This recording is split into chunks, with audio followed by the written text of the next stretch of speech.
নাম শ্রেষ্ঠম মনুমপি শচীপুত্রত্র স্বরূপম রূপম তস্যগ্রজ মরুপুরীম মথুরীম গোষ্ঠবাটিম রাধা কুণ্ড গিরিবর মহে রাধিকা মাধবম চ প্রাপ্তযস্য প্রথিত কৃপয়া শ্রীগুরুতম নতস্মি অজ্ঞানতিমিরান্ধস্য জ্ঞানাঞ্জন শলাকয়া চক্ষুরুন্মিলিতং যেন তস্मै শ্রীগুরবে নমঃ। শ্রীচৈতন্য মনোহরীষ্টং স্থাপিतं येन भूतले स्वयं रूप कदा मह्यं ददाति स्वपदान्तिकं वन्देऽहं श्रीगुरु श्रीयुतपदकमलं श्रीगुरून् वैष्णवांश्च श्रीरूपं साग्रजातं सहगणो रघुनाथान्वितं तं सजीवं साद्वैतं सावधूतं परिजनसहितं कृष्णचैतन्यदेवं श्रीराधा कृष्णपादं सहगणो ललिता श्रीविशाखान्वितं च नमो ॐ विष्णुपदाय कृष्णप्रेष्ठाय भूतले श्रीमते भक्तिवेदान्त स्वामिनिति नामिने नमस्ते सरस्वते देवे गौरवाणी प्रचारिणे निर्विशेष शून्यवादी पाश्चात्यदेशतारिणे वाञ्छाकल्पतरुभ्यश्च कृपा सिन्धुभ्येव च पतितानां पावनेभ्यो वैष्णवेभ्यो नमो नमः। नमो महवदन्याय कृष्णप्रेम प्रदायते कृष्णाय कृष्णचैतन्यनाम्ने गौरतिशे नमः। हे कृष्ण करुणा सिन्धु दीनबन्धो जगत्पते गोपेश गोपिकान्त राधाकान्त नमोस्तुते।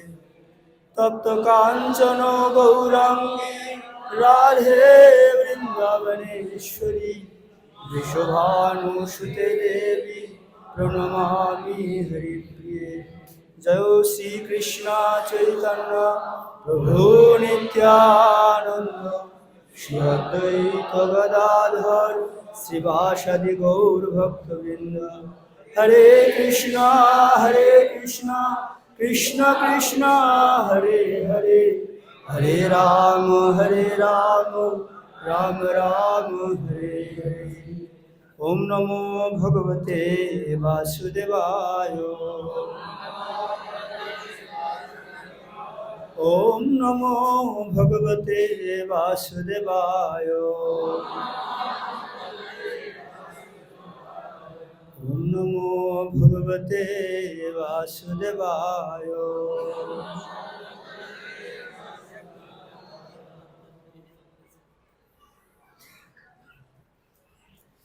তো আপনাদের সবার কাছে কৃতজ্ঞতা জ্ঞাপন করছি যে আপনারা এই যে গীতা সেমিনার সবাই সাদরে গ্রহণ করেছেন, সবাই বহু সংখ্যক আকারে এসেছেন।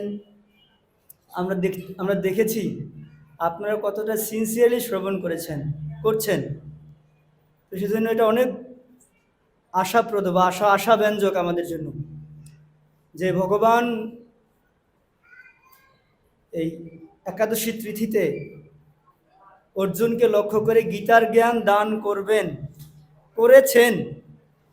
করবেন। তা আপনারা সেটা নেওয়ার জন্য আপনারা কতটা উদ্গ্রীব হয়ে আছেন, সেজন্য আপনারা আমাকে আশীর্বাদ করবেন যাতে আমার মধ্যে যাতে এতটুকু উদ্গ্রীবতা হয়। আর এটা একটা বড় সেবা। জাস্ট আমি আপনাদের কাছে প্রার্থনা করছি আমি যাতে সেবাটা করতে পারি। তো এই যে আজকে অধ্যায়ের নাম হচ্ছে, জাস্ট আমরা যে শুরু করেছি দেখতে দেখতে অর্ধেক চলে গেছে, নবম অধ্যায় পর্যন্ত শেষ। আজকে হচ্ছে দশম অধ্যায়। দশম অধ্যায়ের নাম কি? বিভূতিজ। আচ্ছা, আমরা শুরুতেই আমরা এই যে আয়োজন সম্পূর্ণ শিল প্রভুপাদের কাছে কৃতজ্ঞতা জ্ঞাপন করছি এজন্য যে যে শিল প্রভুপাদ যদি অত সুন্দর করে এই শ্রীমদ্ ভগবত গীতার ভাষ্য রচনা না করতেন তাহলে হয়তো আমরা এরকম করে গীতাকে বোঝার জন্য প্রয়াসই করতাম না।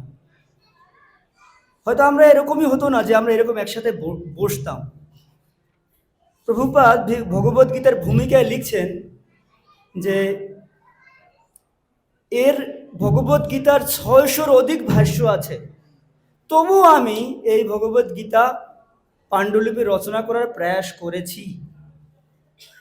তো এই জন্য যে শিল প্রভুপাদ এত অপ্রাকৃত অনুপম উপহার আমাদের জন্য দিয়েছেন, সেই জন্যই হয়তো আমরা এখানে বহু সংখ্যক আকারে সমবেত হয়েছি। এই জন্য শিল প্রভুপাদের কাছে কৃতজ্ঞতা জ্ঞাপন করছি। আর এছাড়াও আপনারা দেখবেন যে আমরা কেন এই যে গীতা পড়ব এর ভূমিকায় মাহাত্ম্য বর্ণনা করা আছে। আপনারা আমার সাথে পড়তে পারেন। এই মহিমা ভগবান বলছেন, অন্য কেউ না। শ্রী ভগবান বাচ গীতাশ্রয় অহম তিষ্ঠামি গীতা মে পরমম গৃহম গীতা জ্ঞানম সমাশ্রিত্য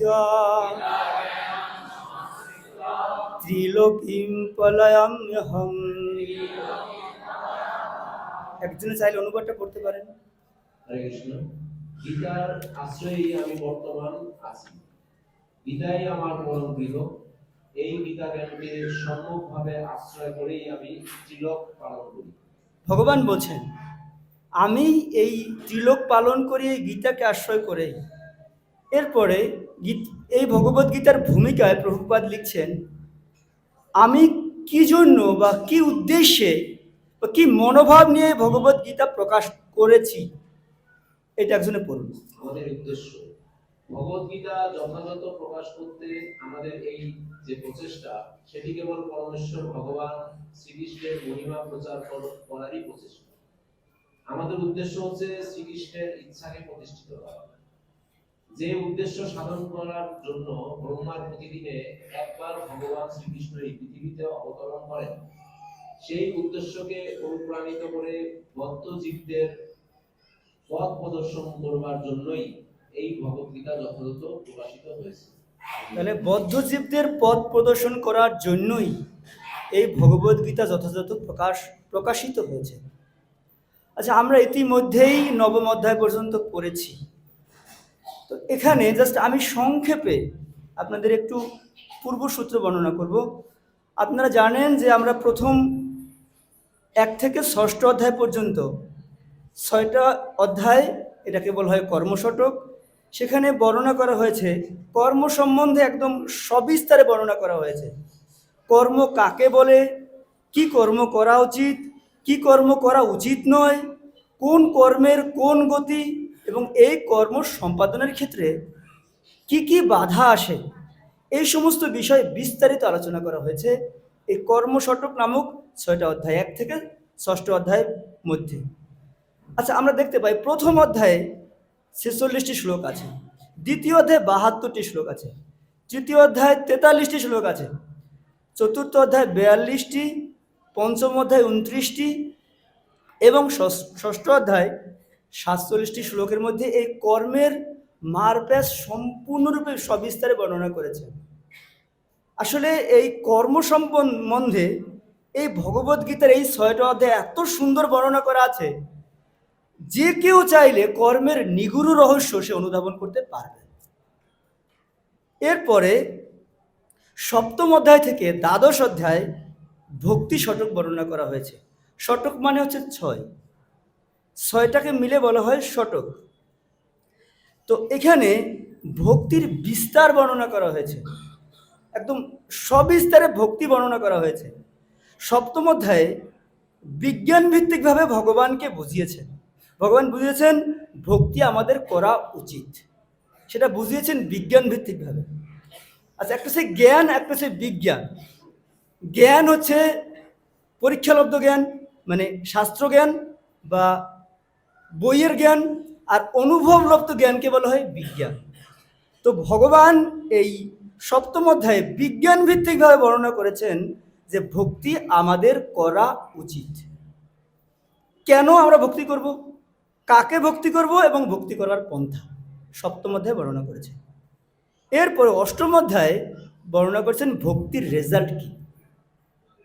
আমরা তো রেজাল্ট চাই না, যদি রেজাল্ট না দেওয়া হয়, যদি রেজাল্ট না পায়, তাহলে ভক্তি করবে নাকি, করতে চাইবে না। এখানে বর্ণনা করা হয়েছে ভগবান বলছেন ভক্তি যে আমি করছি আমি বুঝতে পারবো, সব সময় ভগবানকে মনে রাখতে পারবো, বিশেষ করে মৃত্যুর সময় ভগবানের নাম উচ্চারণ করে এবং ভগবানকে স্মরণ করতে করতে দেহত্যাগ করতে পারবো। আর অনেক বিস্তার আলোচনা করা হয়েছে, আপনি যদি স্বর্গে যেতে চান, চন্দ্রলোকে যেতে চান, ব্রহ্মলোকে যেতে চান, সেই দিন নির্ণয় ক্ষণ সব বিবেচনা করে যোগী কিভাবে দেহত্যাগ করেন সেই সম্বন্ধে বর্ণনা করা আছে। এরপরে নবম অধ্যায়ে আলোচনা করা হয়েছে রাজগুহ্য যোগ সম্বন্ধে, রাজগুহ্য যোগ। এই সপ্তম অধ্যায়ে 30টি শ্লোক বর্ণনা করা আছে, আর অষ্টম অধ্যায়ে 28টি শ্লোক, নবম অধ্যায়ে গতকালকে আপনারা শুনেছেন 34টি শ্লোক ছিল। তো ভক্তি যে পরিপাটি, ভক্তির যে পরিপাটি অবস্থা তার নবম অধ্যায়ে বর্ণনা করা আছে। একদম সুন্দর পরিপাটি যে ভক্তিটা তা বর্ণনা করা হয়েছে নবম অধ্যায়ে। আচ্ছা, কিভাবে ভক্তি করব কেউ প্রশ্ন করতে পারে। আচ্ছা, ভক্তি করলে ভগবান এবং ভক্তের মধ্যে যে আদান প্রদান, ভগবান ভক্তকে কিভাবে পরিতোষণ করেন, পোষণ করেন তা বর্ণনা করা হয়েছে। আচ্ছা, ভক্তের যা প্রয়োজন ভগবান নিজে বহন করেন, আবার এনে দেন, তার সুরক্ষাও করেন, এবং ভক্তকে সর্বতভাবে কিভাবে পালন পোষণ করা হয়। যদি ভক্ত কোনো দোষও করে, অপরাধও করে থাকে, সাময়িক পতনও হয়, সমস্ত বিপদ থেকে সুরক্ষিত করে ভগবান ধীরে ধীরে তার কাছে নিয়ে যান, সে কথা নবম অধ্যায়ে বর্ণনা করেছে। বুঝতে পারছেন? এবারে বর্ণনা করা হয়েছে এই যে বিভূতি যোগ। এখানে আমরা জাস্ট, এটা আপনারা পূর্বে দেখেছিলেন, আমি জাস্ট মনে করার জন্য আবার বলছি আপনাদেরকে। এই ভগবত গীতার উৎস হচ্ছে মহাভারতের ভীষ্ম পর্বের 25 থেকে 42 নম্বর অধ্যায়। আচ্ছা, এর মধ্যে প্রথম থেকে ষষ্ঠ অধ্যায় হচ্ছে কর্মশটক, যেখানে নিষ্কাম কর্ম থেকে একদম কর্মযোগ পর্যন্ত বর্ণনা করা আছে।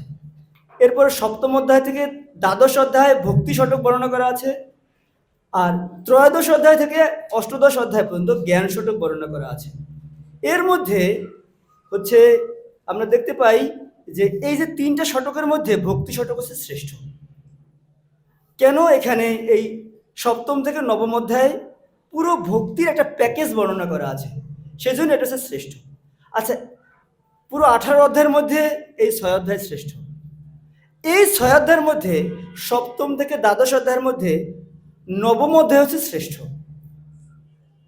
কি নাম নবম অধ্যায়ের? গতকালকে আপনারা যা শুনেছেন। আচ্ছা, এরপরে আমরা দেখতে পাচ্ছি এই নবম অধ্যায়ের মধ্যে 34 নম্বর শ্লোকটি হচ্ছে শ্রেষ্ঠ, যেটা আমরা লাস্ট শুনেছিলেন গতকালকে। এই হচ্ছে আমরা দেখতে পেলাম এখানে। তো এখন আমার প্রশ্ন হচ্ছে, আপনাদের যার যার কাছে ভগবত গীতা আছে আপনি একটু বের করুন, আর দশম অধ্যায়ের প্রথম শ্লোকের অনুবাদটা একজনে পড়ুন। পরমেশ্বর ভগবান বললেন, হে মহাবীর, পুনরায় শ্রবণ করো, যেহেতু তুমি আমার প্রিয় পাত্র, তাই তোমার হিত কামনায় আমি পূর্বের থেকেও উৎকৃষ্ট তত্ত্ব বলছি। আচ্ছা, দেখুন এখানে বলছেন হে মহাবীর, পুনরায় শ্রবণ করো। আমি তোমাকে আবার নতুন করে বলছি, পুনরায়। আগেও বলেছিলাম, আবার নতুন করে বলছি। কি কি বলছি, কেন বলছি? যেহেতু তুমি আমার প্রিয় পাত্র, আর তাই তোমার হিত কামনায় আমি পূর্বের থেকেও উৎকৃষ্ট তত্ত্ব বলছি।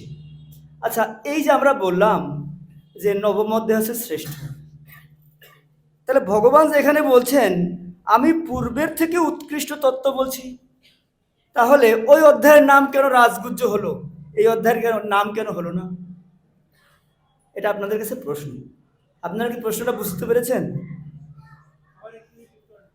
আমি বলতে চাইছি, এই যে আমি আপনাদেরকে দেখালাম, এই যে যেটা আপনারা স্ক্রিনে দেখতে পাচ্ছেন, যে সপ্তম থেকে দ্বাদশ অধ্যায় ভক্তি শতক, এটা হচ্ছে শ্রেষ্ঠ। এর মধ্যে শ্রেষ্ঠ হচ্ছে নবম অধ্যায় রাজগুজ্জ বিভাগযোগ। এর মধ্যে 34 নম্বর শ্লোক আছে শ্রেষ্ঠ। তাহলে এই যে শ্লোকের অনুবাদে প্রভুপাদ বলছেন যে তাই তোমার হিতকামনায় আমি পূর্বের মানে নবম অধ্যায়ের থেকেও আমি উৎকৃষ্ট তত্ত্ব বলছি। তাহলে শ্রেষ্ঠ বললাম রাজবিদ্যা রাজগুজ্জ যোগ নবম অধ্যায়। ভগবান এখানে বলছেন আমি তোমাদেরকে এর থেকে উৎকৃষ্ট তত্ত্ব এখন বলবো। তাহলে কোনটা শ্রেষ্ঠ হওয়ার কথা ছিল? এইটা না যেটা আমরা এখন শুনতে যাচ্ছি সেটা? জাস্ট এটা আপনাদের কাছে আমার প্রশ্ন, আপনারা শেষে উত্তর দিবেন। তো এখন আমরা দেখছি যে পূর্ব অধ্যায়ের সাথে কি সংযোগ আছে। আচ্ছা, আমরা দেখলাম লাস্ট অধ্যায়ে, মানে লাস্ট যে নবম অধ্যায়ে যে আলোচনা হয়েছে 34 নম্বর শ্লোক, মন্মনা ভব মদ ভক্ত মদ জাজিমাম নমস্কুরু মামে বৈশেষী যুক্ত এবং আত্মনাম মত পরায়ণ। ওখানে ভগবান বলছেন যে মন্মনা ভব, শ্রীকৃষ্ণ তার প্রতি মন নিবিষ্ট করতে বলেছেন। মনটাকে আপনারা সেই শুনে আসছেন, মনটা হচ্ছে অনেক, ভগবান বলছেন, অর্জুন বলছেন আমি মনটাকে সংযত করতে পারি না। ভগবান তার সলিউশনও দিলেন। আচ্ছা, দেওয়ার পরে ওই মন কিভাবে এই জগতের বন্ধনে আবদ্ধ হয় ধাপ বর্ণনা করা হলো। সেই দ্বিতীয় অধ্যায় থেকে শুরু হয়েছে, মন টানতে টানতে দশম অধ্যায় পর্যন্ত এসেছে। এখানে ভগবান বলছেন যে তুমি মনটাকে আমাতে নিবিষ্ট করো। আচ্ছা, এই অধ্যায় বলছেন, এই অধ্যায় শ্রীকৃষ্ণ তার বিভূতির কথা বলছেন। বিভূতি যাতে ভক্তরা তাদের মন নিবিষ্ট করতে পারেন এবং বিশ্বে যা কিছু ঐশ্বর্যময়, শক্তিশালী ও সুন্দর তা দেখে ভগবানকে স্মরণ করতে পারে। এখন প্রশ্ন আসতে পারে, বিভূতি মানে কি? বিভূতিটা মানে কি? অমরকোষ অভিধানে বর্ণনা করা হয়েছে, বিভূতি মানে হচ্ছে শ্রীকৃষ্ণের কোনো এক বিশেষ ঐশ্বর্য। কিন্তু আমরা দেখতে পাচ্ছি এই শ্লোকের প্রথম শ্লোকে, আপনারা যাদের কাছে বই আছে আপনারা দেখতে পারেন, প্রভুপাদ লিখছেন, ভগবান শব্দটির ব্যাখ্যা করে পরাশর মুনি বলেছেন, যিনি সর্বতোভাবে সর্বৈশ্বর্যপূর্ণ, যার মধ্যে 6টি ঐশ্বর্য পূর্ণাঙ্গ রূপে আছে, সেই ঐশ্বর্য সমূহকে বলা হয় বিভূতি। সেই সমস্ত ঐশ্বর্য সমূহকে বলা হয়েছে বিভূতি। আচ্ছা, তো এখন কথা হচ্ছে ভগবানের যা যা ঐশ্বর্য আছে তাহলে সেই সবগুলো হচ্ছে বিভূতি। এই যে ঐশ্বর্য ভগবানের, এই সবগুলো হচ্ছে বিভূতি। এরপরেও আপনারা যারা আপনারা শুনেছেন পূর্বে, সপ্তম অধ্যায়ে ভগবান বলছেন কিছু বিভূতির কথা, নবম অধ্যায়েও কিছু বিভূতির কথা বলছেন। যেমন এর আগে আপনারা শুনেছেন রসোহম অপসু কৈন্তেয় প্রভস্মি শশী সূর্যয়। তাহলে এই যে ভগবান বলছেন আমি হচ্ছে জলের রস, চন্দ্র সূর্যের প্রভা, এই সব হচ্ছে ঐশ্বর্য। পূর্বে সংক্ষিপ্ত বর্ণনা করা হয়েছিল। তো এখন এই অধ্যায়ে পূর্ণাঙ্গ রূপে বর্ণনা করা হচ্ছে ভগবানের বিভূতি। আচ্ছা, কেন? এখানে বলছেন যাতে ভগবানকে স্মরণ করতে পারে। বলছে মন মনোভাব মত ভক্ত, তুমি আমাকে আমার ভক্ত হও, আমাকে স্মরণ করো। কিভাবে করবে? তাহলে ভগবানের বিভূতি লাগবে না, নাহলে কি স্মরণ করবে? সেই জন্য এই অধ্যায়ে স্মরণ সম্বন্ধে বর্ণনা করা হয়েছে। তো এখন আপনাদের কাছে, যাদের কাছে গীতা আছে আপনারা বের করুন, জাস্ট আপনারা মিলিয়ে নেন গীতার সাথে। এখানে বর্ণনা করা হয়েছে 1 থেকে 7 নম্বর শ্লোকে শ্রীকৃষ্ণকে জানা দুরূহ বা দুর্গেয়, এবং তিনি সমস্ত কিছুর উৎস, তবুও তিনি সমস্ত কিছুর উৎস।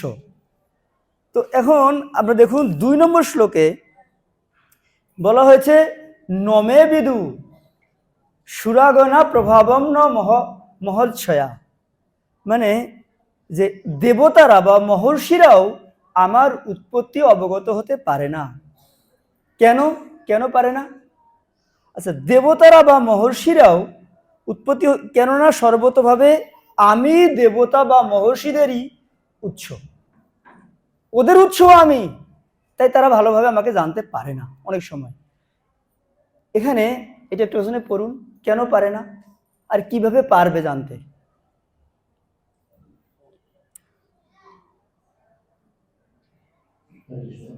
ঠিক যেমন পুত্র কখনো পিতার জন্ম বৃত্তান্ত জানতে পারে না, সৃষ্টি কখনো স্রষ্টাকে জানতে পারে না, তেমনি দেবতা ও মহর্ষিরাও ভগবানের সৃষ্ট হওয়ায় তারা ভগবানকে জানতে পারেন।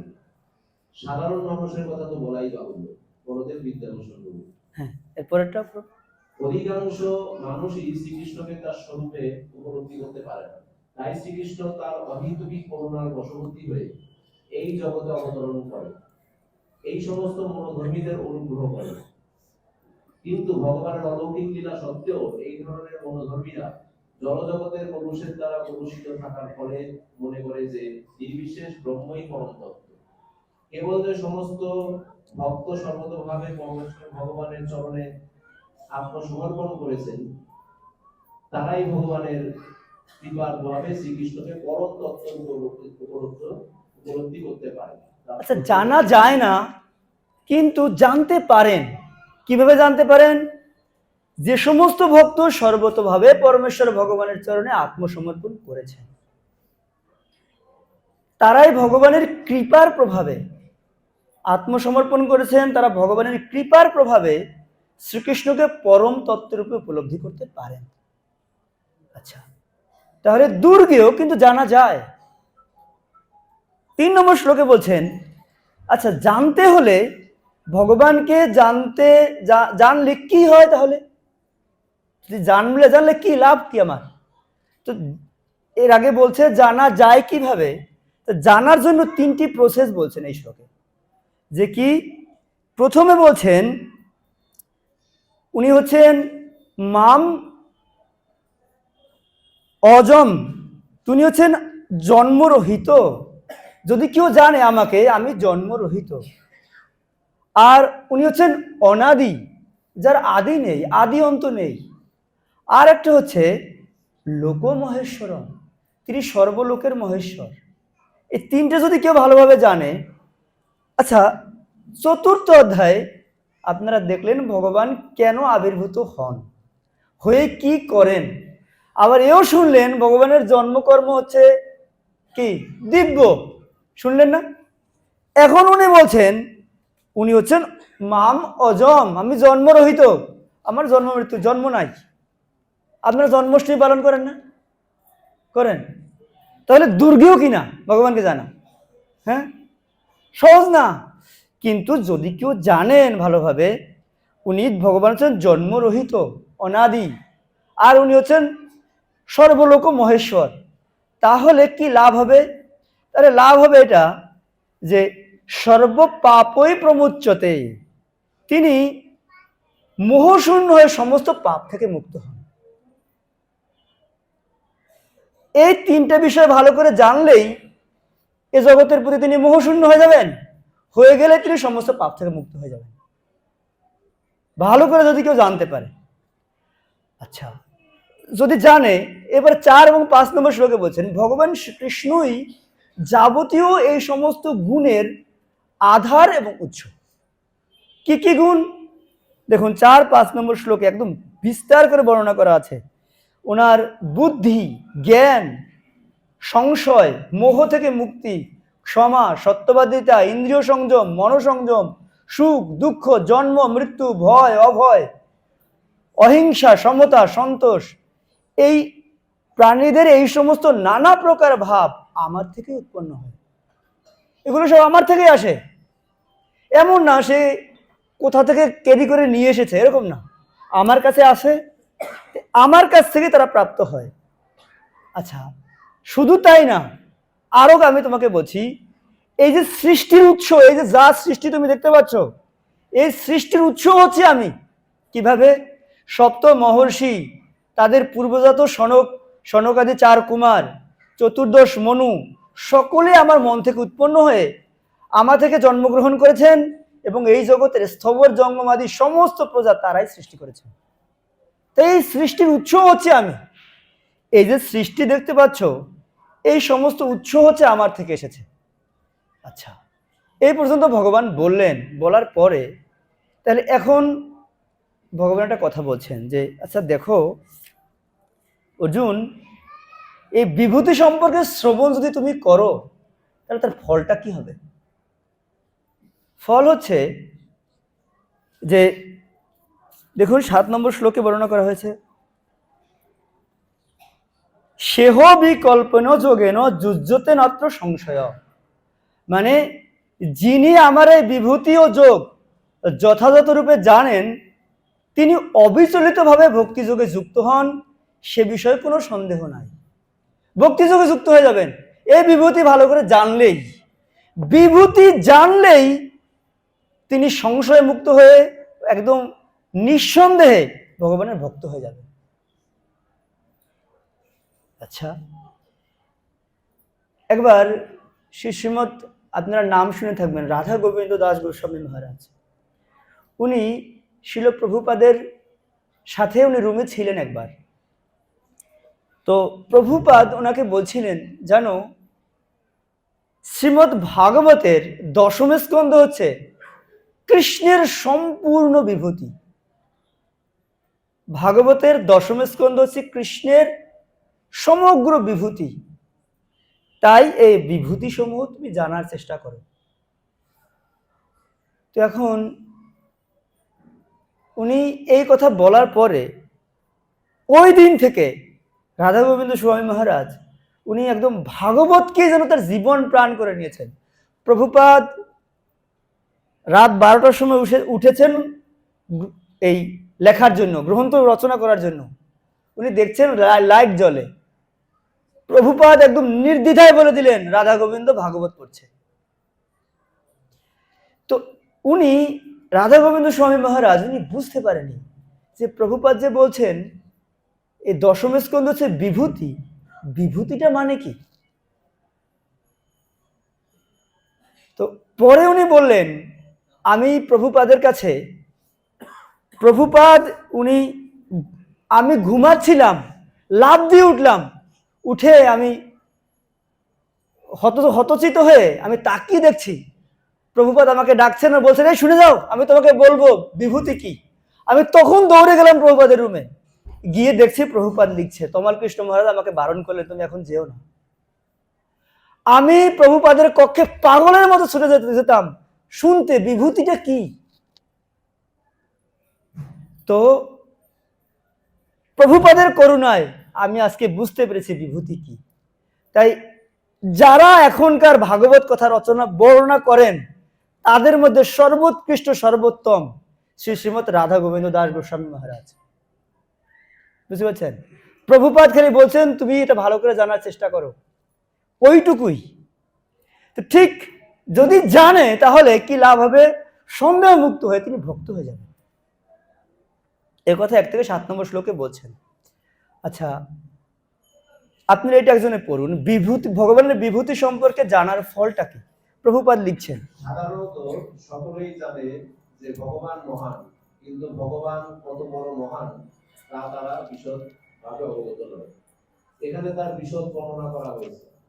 ভগবানের মহত্ব সম্বন্ধে যখন যথাযথভাবে জানতে পারা যায়, তখন স্বাভাবিকভাবেই তার চরণে আত্মসমর্পণ করে ভক্তিযোগে তার সেবায় প্রবৃত্ত হওয়া যায়।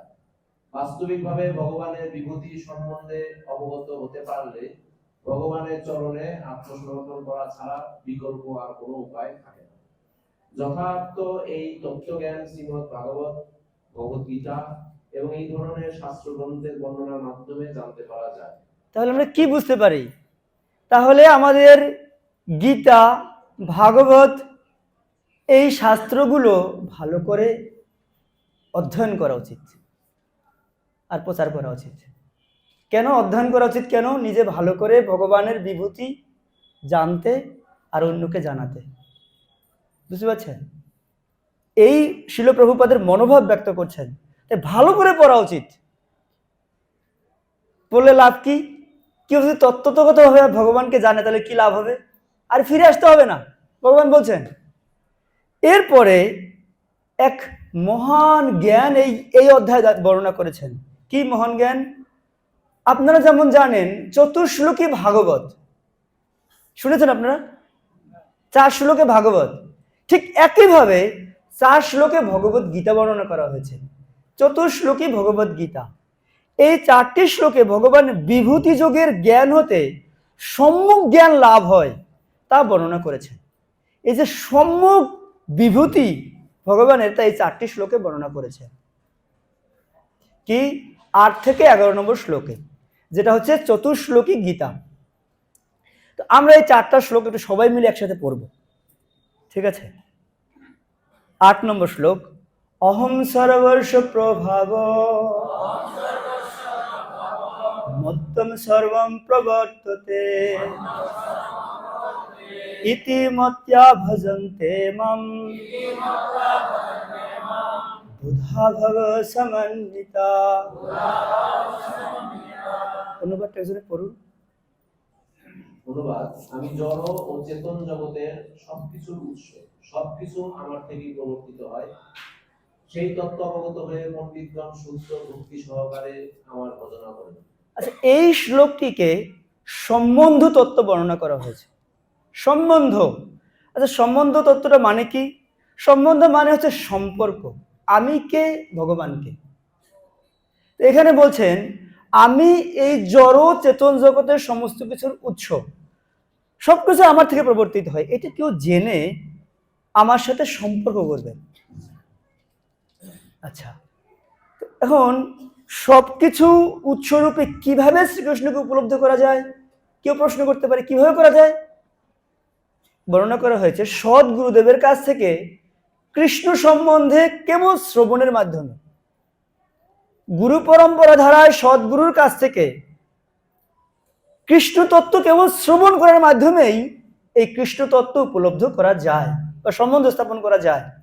আচ্ছা, যিনি হবেন যথার্থ তত্ত্বজ্ঞানী এবং সমস্ত বৈদিক শাস্ত্রের সুপণ্ডিত, তিনি পণ্ডিত, বৈদিক শাস্ত্রের সুপণ্ডিত। আর কি, যিনি চৈতন্য মহাপ্রভুর মতো নির্ভরযোগ্য আচার্যগণের কাছ থেকে যথার্থ জ্ঞান আহরণ করেছেন, আর যিনি প্রকৃত সত্য জানতে সক্ষম বলে এই শিক্ষা যথার্থ প্রয়োগ কিভাবে করতে হয় তা জানেন। তাহলে ফলটা কি যদি কেউ জানেন?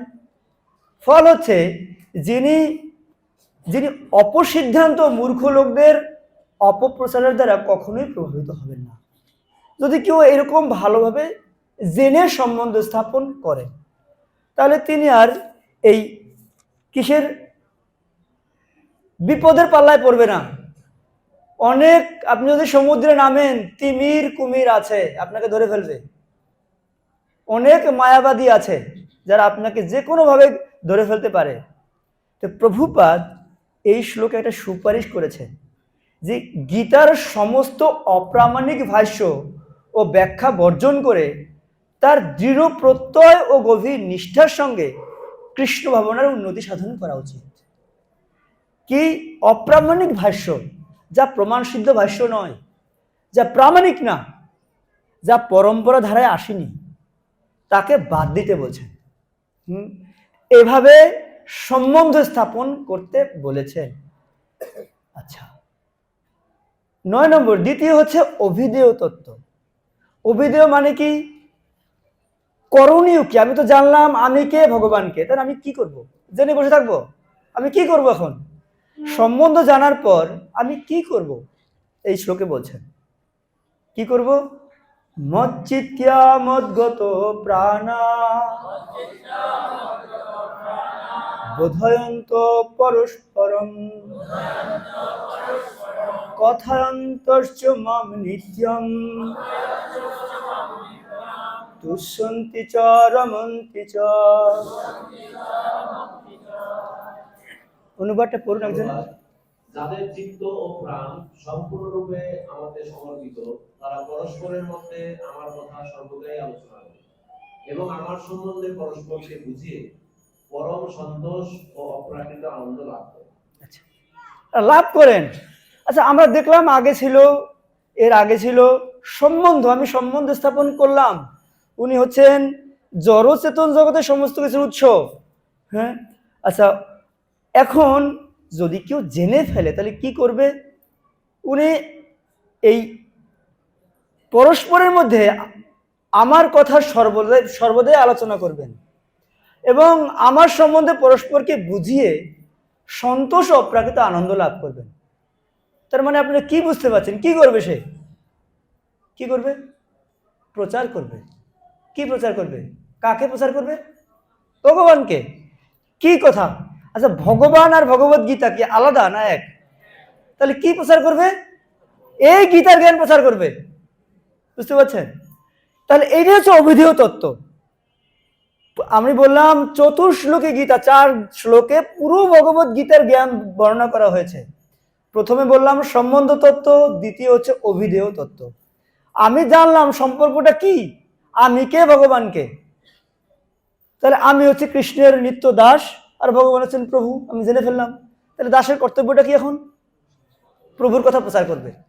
যাও, ব্যাগটা নিয়ে, বইয়ের ব্যাগ নিয়ে বাইরে চলে যাও, প্রচার করো। গীতা জয়ন্তী আসছে, আপনারা বলুন, প্রতিশ্রুতি করুন। আমার মনে আছে আপনার পুনাতে ওরা কি করে, এরকম বিছানার মধ্যে গীতা সাজিয়ে রাখে, যাতে এসে আমি যে শরীরটাকে একটু শান্তির জন্য ঘুমাবো, এটা যাতে না হয়। এসে দেখবেন পুরো গীতা কি বিছানার মধ্যে রাখা আছে। তাহলে আমার মাথায় চিন্তা আছে, সময় নেই, তাহলে এখন বাইরে বের হব, নাহলে তো প্রচার হবে না। তো এই অভিধেয় তত্ত্ব আপনারা প্রভুপাদ অনেক সুন্দর করে বর্ণনা করেছেন, স্তর স্তর ভাগ করে করে বলছেন। একটু আপনি, অনেক বড় তাৎপর্য আছে, আপনারা পড়ুন। ভগবতগীতার প্রাথমিক স্তরে ভক্ত ভগবানের সেবার মাধ্যমেই অপ্রাকৃত আনন্দ উপভোগ করে এবং পরিপক্ক অবস্থায় তারা ভগবত প্রেমে প্রকৃতই মগ্ন থাকে। একবার অপ্রাকৃত স্তরে অধিষ্ঠিত হলে তখন তারা পূর্ণতম রস আস্বাদন করতে পারে, যা ভগবান তার ধামে প্রদর্শন করে থাকে। শ্রী চৈতন্য মহাপ্রভু ভগবত ভক্তিকে জীবের হৃদয়ে বীজ বপন করার সঙ্গে তুলনা করেছেন। ব্রহ্মাণ্ডে বিভিন্ন গ্রহে অসংখ্য জীব ভ্রমণ করে বেড়াচ্ছে। তাদের মধ্যে কোনো ভাগ্যবান জীব শুদ্ধ ভক্তের সংস্পর্শে আসার ফলে ভগবত ভক্তির নিগূঢ় রহস্যের কথা অবগত হতে সক্ষম হয়। এই ভগবত ভক্তি ঠিক একটি বীজের মতো, এবং তা যদি জীবের হৃদয়ে বপন করা হয় এবং হরে কৃষ্ণ কৃষ্ণ কৃষ্ণ হরে হরে, হরে রাম রাম রাম হরে হরে, এই মহামন্ত্র শ্রবণ ও কীর্তন রূপ জল সিঞ্চন করা হয়, তাহলে সেই বীজ অঙ্কুরিত হয়। ঠিক যেমন নিয়মিত জল সিঞ্চনের ফলে একটি গাছের বীজ অঙ্কুরিত হয়। হ্যাঁ পুরো উপমা ঠিক যেমন একটি মাছ জল না প্রভু বেঁচে থাকতে পারে। উপরেও আছে এই অপ্রাকৃত ভক্তিলতা। এই অপ্রাকৃত ভক্তিলতা ক্রমে ক্রমে বর্ধিত হয়ে জড় ব্রহ্মাণ্ডের আবরণ ভেদ করে চিৎ আকাশে ব্রহ্মজ্যোতিতে প্রবেশ করে। চিৎ আকাশেও এই লতা বর্ধিত হতে থাকে এবং অবশেষে সর্বোচ্চ আলোয় শ্রীকৃষ্ণের পরম গ্রহণ গোলক বৃন্দাবনে প্রবেশ করে। পরিশেষে এই লতা ভগবান শ্রীকৃষ্ণের চরণ কমলে আশ্রয় গ্রহণ করে এবং সেখানে বিশ্রাম লাভ করে। একটি লতা যেমন ক্রমশ ফল ফুল উৎপাদন করে, সেই ভক্তিলতাও সেখানে ফল উৎপাদন করতে থাকে এবং সেই সঙ্গে শ্রবণ ও কীর্তন রূপ জল সিঞ্চনের পন্থা চলতে থাকে। শ্রী চৈতন্য চরিতামৃতের মধ্যলীলা 29 অধ্যায়ে এই ভক্তিলতার পূর্ণ বিবরণ দেওয়া হয়েছে। সেখানে বলা হয়েছে যে এই ভক্তিলতা যখন সম্পূর্ণভাবে ভগবানের চরণ কমলে আশ্রয় গ্রহণ করে, ভক্ত তখন ভগবত প্রেমে নিমগ্ন হন। তখন ঠিক এক মুহূর্তের জন্য ভগবানের সংস্পর্শ ব্যতীত থাকতে পারেন না, ঠিক যেমন একটি মাছ জল ছাড়া বেঁচে থাকতে পারে না। কিভাবে এটা সম্ভব? যদি আমরা ওই জ্ঞান নিজে গ্রহণ করি এবং প্রচার করি। তাহলে কি বলছেন? তুষ্যন্তি চ রমন্তি চ, তিনি অপ্রাকৃত আনন্দ লাভ করেন। আচ্ছা, একটা হচ্ছে সুখ, একটা হচ্ছে শান্তি, একটা হচ্ছে আনন্দ, এই তিনটা কি এক? সুখ কোথায় পায়? হ্যাঁ, সুখ কোথায় পায়? মনে সুখ, আর দেহে শান্তি, আর আত্মার আনন্দ। বুঝতে পারছেন? তাহলে সে অপ্রাকৃত আনন্দ লাভ করতে পারে। আচ্ছা, এরপরে প্রয়োজন তত্ত্ব বর্ণনা করা হয়েছে 10 নম্বর শ্লোকে। তেষাং সতত যুক্তানাং ভজতাম প্রীতিপূর্বকং দদামি বুদ্ধিয়োগম তম জ্ঞান মামুপয়ান্তি তে।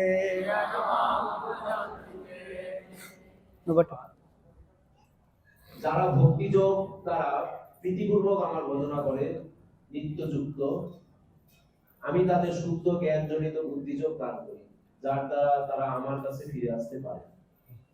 আচ্ছা, এখানে তাহলে প্রয়োজন তত্ত্বটা বর্ণনা করা হয়েছে, কারণ শুদ্ধ ভক্তির সাথে ভগবান প্রীতি বিনিময় করেন, তিনি আমাদের প্রয়োজনীয় বুদ্ধি দান করেন। এটা হচ্ছে বুদ্ধি দান করেন, বুদ্ধি মানে পরিপূর্ণ ভক্তি দান করেন বর্ণনা করা হয়েছে, ভগবানের সাথে সম্পর্ক জুড়ে দেন। তো এখানে বলছে এটা হচ্ছে প্রয়োজন কি বুদ্ধি। এখানে এই শ্লোকে বলছে বুদ্ধি হচ্ছে বোধ শক্তি এবং যোগ হচ্ছে অতীন্দ্রিয় কার্যকলাপ। এটি একটি প্রক্রিয়া যার দ্বারা জড়বন্ধন থেকে মুক্ত হওয়া যায়।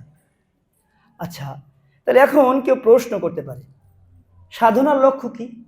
আপনি যে বলছেন, এই যে এত কিছু বললেন, এই যে আমরা যে আপনি বললেন প্রয়োজন, এই যে সাধনা যে আমরা করবো, সাধনার লক্ষ্যটা কে?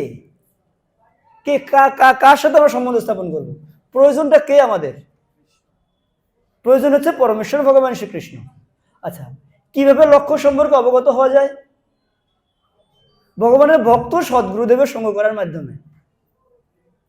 ভগবানের ভক্ত আর সদ্গুরুদেবের সঙ্গ করার মাধ্যমে। আমরা তো মাঝে মাঝে লক্ষ্য ভুলে যাই, এখনই মনে হয় যেন ঠিক আছে আমি সব ঠিক ভালোভাবে করব, আবার মরিচা পড়ে যায়, ভালো লাগে না। এখন তো ঠান্ডা পড়ছে, একটু পরে উঠি ঘুম থেকে, মনে হয় যেন ওই বলদিন একটা ভক্ত বলছে, প্রভু জানেন সকালবেলা কম্বলটা এত ভারী হয়ে যায়, উঠতেই মন চায় না, আবার ঠান্ডা জল। বুঝতে পারছেন? যোগের বিভিন্ন স্তর এখানে বলছেন, একটু পড়ুন। কেউ যখন মানব জীবনের লক্ষ্য সম্পর্কে অবগত হওয়া সত্ত্বেও কর্মফল ভোগের প্রতি আসক্ত থাকে, তখন সেই স্তরে সাধিত কর্মকে বলা হয় কর্মযোগ। কেউ যখন শ্রীকৃষ্ণকে পরম লক্ষ্য রূপে জানতে পারে এবং শ্রীকৃষ্ণকে জানবার কোন ধর্মপ্রসূত জ্ঞানের আশ্রয় গ্রহণ করে তৃপ্ত হয়, তখন তাকে বলা হয় জ্ঞানযোগ। আর যখন পরম লক্ষ্য সম্বন্ধে অবগত হয়ে কৃষ্ণ ভাবনাময় ও ভক্তিযুক্ত হয়ে শ্রীকৃষ্ণের সেবা করা হয়, তখন তাকে বলা হয় ভক্তিযোগ বা বুদ্ধিযোগ, এবং সেইটি যোগের পরম পূর্ণতা। কেউ সদ্গুরুর আশ্রয় প্রাপ্ত হয়ে কোন পারমার্থিক সংস্থার সঙ্গে যুক্ত থাকতে পারে, কিন্তু পারমার্থিক উন্নতি সাধনের জন্য যথার্থ বুদ্ধি যদি তার না থাকে, তাহলে শ্রীকৃষ্ণ অন্তঃস্থল থেকে তাকে যথাযথভাবে নির্দেশ প্রদান করে, যার ফলে তিনি অনায়াসে তার কাছে ফিরে আসতে পারেন। ভগবান শ্রীকৃষ্ণের এই কৃপা লাভ করার একমাত্র যোগ্যতা হচ্ছে কৃষ্ণ ভাবনাময় হয়ে প্রীতি ও ভক্তি সহকারে সর্বক্ষণ সর্বপ্রকারে শ্রীকৃষ্ণেরই সেবা করা। শ্রীকৃষ্ণের জন্য তাকে কোনো একটি কর্ম করতে হবে এবং সেই কর্ম প্রীতির সঙ্গে সাধন করতে হবে। ভক্ত যদি আত্ম উপলব্ধি বিকাশ সাধনে যথার্থ বুদ্ধিমান না হন, কিন্তু ভক্তিযোগ সাধনে ঐকান্তিক ভাবে আগ্রহী হন, তাহলে ভগবান তাকে সুযোগ প্রদান করেন, যার ফলে তিনি ক্রমশ উন্নতি সাধন করেন এবং অবশেষে তার কাছে ফিরে আসতে পারেন।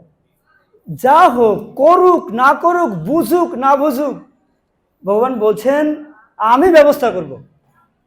হ্যাঁ, তো অত সুন্দর সুযোগ ভগবান দিচ্ছেন, সব এই যদি বিভূতি একটু ভালো করে জানা যায় তাহলেই লাভ, লাভই লাভ। এরপরে বর্ণনা করছেন, এই শ্লোকটি হচ্ছে প্রয়োজন তত্ত্ব বলছেন। দুইটা শ্লোক প্রয়োজন তত্ত্ব বর্ণনা করা হয়েছে, যে শুদ্ধ ভক্তের সাথে ভগবানের প্রীতি বিনিময়, ভগবানের বিশেষ কৃপা, যেভাবে উনি কিভাবে প্রীতি বিনিময় করেন সেটা এখানে বলছেন, যে কি তেষাম এব অনুকম্পার্থম অহম জ্ঞানজম তম নাশয়াত্মভাবস্থ জ্ঞানদীপেন ভাস্বতা।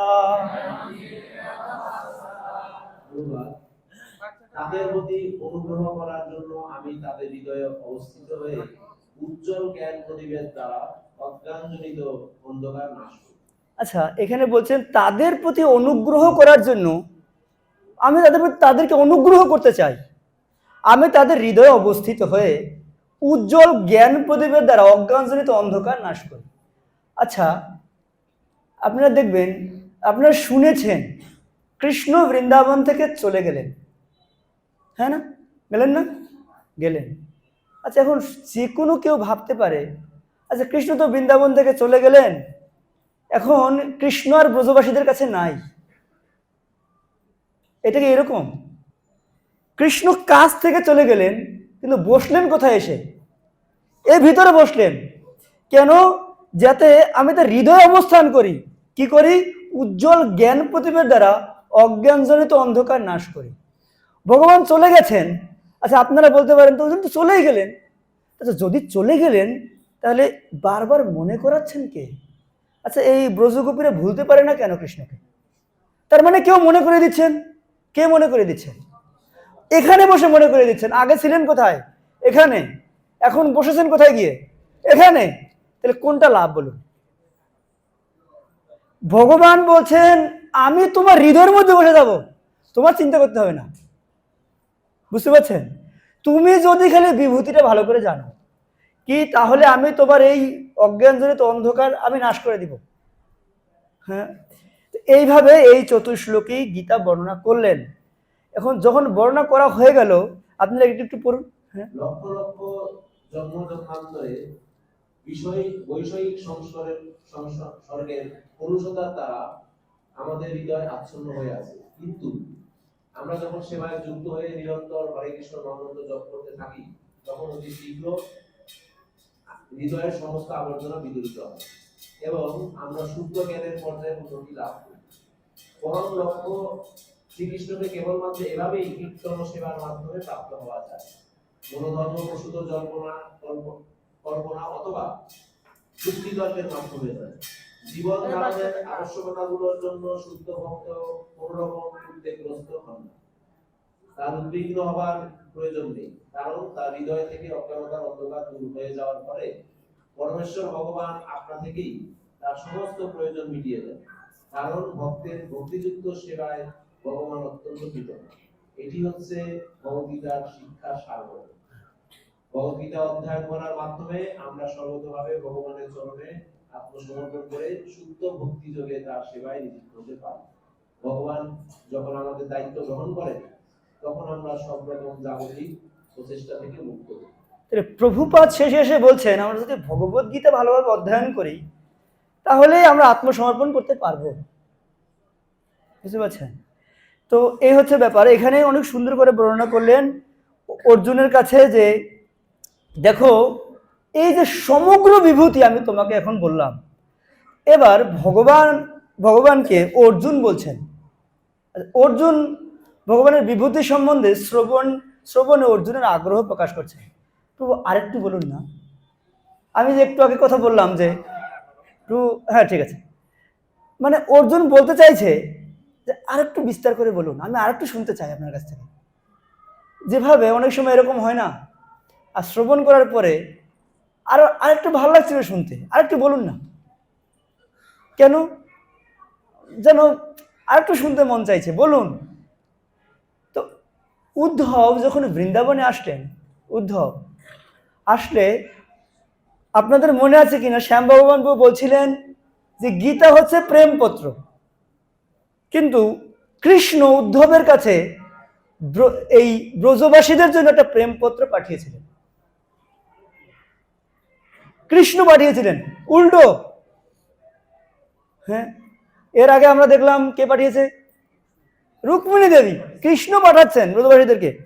আচ্ছা, তো উদ্ধব নিয়ে যখন ব্রজবাসীদের কাছে গেছেন, আর ওই ব্রজবাসীরা এরকম, ওরা এত তন্ময় এই ভগবানের বিভূতি নিয়ে, কেউ এমন করছে বলছে জানো এখন আমি কৃষ্ণ, এখন আমি গোবর্ধন ধারণ করেছি, তোমরা সবাই চলে এসো এখানে, ইন্দ্র যতই বৃষ্টি বর্ষণ করুক তোমাদের কোনো কিছু হবে না, আসো। মানে তারা অভিনয় করছে, কেন মনে হচ্ছে জানো তারা এখন কৃষ্ণ এখানেই আছে, আমি কৃষ্ণ। তাহলে এরকম মনোভাব। তো এই যে ওই সময় উদ্ধব এসে ওই প্রেমপত্রটা দিচ্ছেন যে কৃষ্ণ তোমাদের জন্য পাঠিয়েছে, সবাই বলছে কই দেখি দেখি দেখি দেখি করতে করতে টানতে টানতে ছিঁড়েই ফেলেছে। আর উদ্ধব হাসছে, আরে তোমরা তো পড়াশোনা জীবনে শিখো নাই, তোমরা বুঝবা কি এর মহিমা? কৃষ্ণ তোমাদেরকে প্রেমপত্র পাঠিয়েছে, তোমরা পড়েই দেখলে না। এবারে উদ্ধব তাদেরকে কিছু কিছু বলতে চাইছিল, উদ্ধবকে এমন কিছু বলে দিয়েছে, উদ্ধব থ হয়ে গেছে। উদ্ধব আসলো থাকতে 1 সপ্তাহ থাকবে, 2 দিন থাকবে, উদ্ধব 6 মাস থাকলেন ওখানে। যখন ফিরে গেছেন, কৃষ্ণ বলছেন, আচ্ছা উদ্ধব, উল্টো তোমাকে কি ব্রজগোপীরা তোমাকে প্রেমপত্র দিয়েছে না প্রেমের অফার দিয়েছে? তোমার অবস্থা এরকম কেন? বুঝতে পারছেন? উল্টো ঠিক এইরকম কেন তারা এত ভগবানের কথা, ভগবানের বিভূতি চিন্তন এত তন্ময়, ওই যে চিঠি পাঠিয়েছে ওই চিঠি দিয়ে তাদের নজর নাই। বুঝতে পারছেন? এই জন্য এখানে বলছেন, অর্জুনও ভগবানকে বলছেন, আমি বিভূতি সম্বন্ধে শ্রবণে আমি আরেকটু আগ্রহ করি, আরেকটু বলুন না আমাকে। একবার হচ্ছে হৃদয়ানন্দ প্রভু, মানে উনি মহারাজ হয়েছিলেন পরে, প্রভুপাদকে বলছিলেন, প্রভুপাদ জানেন আমি আপনার এই লেখাগুলো যতবার পড়ি আমার খুব ভালো লাগে। প্রভুপাদ বলছে আমিও তো পড়ি। কি বলেন, আপনি লিখছেন, আপনি কেন পড়েন? না আমি লিখি নাই, আমাকে দিয়ে ভগবান এভাবে লিখিয়েছে, গুরুদেব আমাকে এভাবে আদেশ করেছিলেন বলে তাই গুরুদেবের করুণায় আমি এটা লিখতে পেরেছি। তাই আমি প্রতিদিন পড়ি। আমি প্রতিদিন যে পড়ে আমি এটা প্রমাণ দেখাবো আপনাদেরকে, পরে। এখানে গীতা শাস্ত্রের সার যে এই 4টি শ্লোক শ্রবণ করার পর অর্জুন মহাশয় বিষয়টিকে আরো সরল করে বুঝতে চেয়েছেন। আপনি বিভূতিটা একটু ভালো করে বলুন তো আমাকে। এখানে বিস্তার করে বর্ণনা করা হয়েছে, আমি আপনার সমস্ত কথা বিশ্বাস করেছি, আমি মেনে নিয়েছি আপনি হচ্ছেন ভগবান, তা আপনি তো দয়া করে বলুন আমাকে। তো এখন অর্জুন ভগবানকে বলছেন কি, 12 থেকে 13 নম্বর শ্লোকে অর্জুন বলছেন, তুমি পরম ব্রহ্ম, পরম ধাম, পরম পবিত্র, পরম পুরুষ। এটা আমি বলছি না, এটা কে বলছে? কি নারদ, অসিত, দেবল, ব্যাস, ঋষিরা আদি সবাই বলেছে। আচ্ছা এখন কথা হচ্ছে, তাহলে এই জন্য আমি তোমাকে বলছি তুমি হচ্ছ পরম ব্রহ্ম। এখন কেউ প্রশ্ন করতে পারে, আচ্ছা একটু আগেই তো আপনি বললেন যে ভগবান অর্জুন মেনে নিয়েছে, তাহলে আমরা মানলে আবার প্রশ্ন করতে হবে কেন? উনি তো মেনে নিলেন যে আমি মেনে নিয়েছি আপনি হচ্ছেন পরম ব্রহ্ম, পরমেশ্বর ভগবান, আমি মেনে নিয়েছি, তাহলে আবার কেন প্রশ্ন করছেন? তো আবার আমি শুনতে চাই কেন? তো এখানে তাই বলছেন, উনি এখানে মায়াবাদীদের কিছু যুক্তি আছে, সেই যুক্তিকে খণ্ডন করেছেন। কি এখানে স্পষ্ট বর্ণনা করা আছে, আপনাদের কাছে যাদের কাছে গীতা আছে আপনারা দেখতে পারেন 12-13 নম্বর শ্লোকে, যে স্বতন্ত্র জীবাত্মা থেকে পরম তত্ত্ব হচ্ছে ভিন্ন। তারা মনে করে জীব আত্মা আর ভগবান একই, আমিও তো ভগবান, কোথা সারি কোথা খুঁজেছি ঈশ্বর, জীবে প্রেম করে যেইজন সেইজন সেবিছে ঈশ্বর, আমি ভগবান তুমি ভগবান সবাই ভগবান। এখানে বলছেন না না, স্বতন্ত্র জীবাত্মা থেকে পরমাত্মা ভিন্ন, আলাদা, এক না। আর কি আবার কেউ প্রশ্ন করতে পারে, আচ্ছা অর্জুনকে তো ভগবান বলবে কেন, অর্জুন তো ভগবানের সখা, তাই অর্জুন তোষামত করছে। আমি বুঝতে পারছি আপনি ওই জন্য হচ্ছেন ভগবান, আসলে ভগবান কৃষ্ণ ভগবান না, কে বলতে পারে? এই ক্ষেত্রে বর্ণনা করা হচ্ছে, আরে এটা কি শুধু অর্জুন বলছে না, এখানে নারদ, অসিত, দেবল, ব্যাস, ঋষিরা বলেছেন, আরে পরম্পরাক্রমে এই জ্ঞান চলছিল, নষ্ট হয়ে গেছে, ভগবান আবার আমাকে দিতে এসেছেন। হ্যাঁ, তো সেই জন্য এটা এইরকম না, তোষামত করা হচ্ছে না। ভগবান এটা যে পূর্ণাঙ্গ জ্ঞান, এটা ওই মহান ঋষিরাও প্রমাণ করেছেন। আচ্ছা উনি তো পরম ব্রহ্ম স্বীকার করেই নিলেন একবারকে, পরম ব্রহ্ম। আবার এখানে উনি বললেন, তাহলে এই যে গীতা গ্রহণের কি মনোভাব আছে সেটা উনি বললেন যে এখানে দেখুন, এখানে বর্ণনা করা হয়েছে যে যে আমরা যদি ভগবত গীতা যথাযথভাবে উপলব্ধি করতে চাই, যে আমি পরে দেখবো, তা এখানে বর্ণনা করা আছে, পরে আপনারা পরে দেখবেন। এরপরে 14 নম্বর শ্লোকে বলছেন সর্বমেব তৎ ঋতম মন্যে, আমি তোমার কথা সত্য বলে মনে করি, তুমি যা বলবে আমি তো সত্য বলে মনে করি। কেন সত্য বলে মনে করি? এই জন্য যে আমি সত্য বলে মনে করছি, এই জন্য আমাদের এই যে শ্রীকৃষ্ণ সমস্ত নির্দেশগুলো অর্জুন যেভাবে গ্রহণ করেছিলেন, আমাদেরও উচিত ওই মনোবৃত্তি নিয়ে গ্রহণ করা। আবার অর্জুন যেভাবে ভগবানের চরণ পাদঙ্ক আশ্রয় করেছিলেন, আমাদেরও উচিত ওইরকম পাদঙ্ক আশ্রয় করা। তাহলে আমাদের কি হবে? অর্জুনের মতো আমরাও এই যে ভগবানের কথা যে পরম সত্য, সেটা আমরা মানতে পারবো।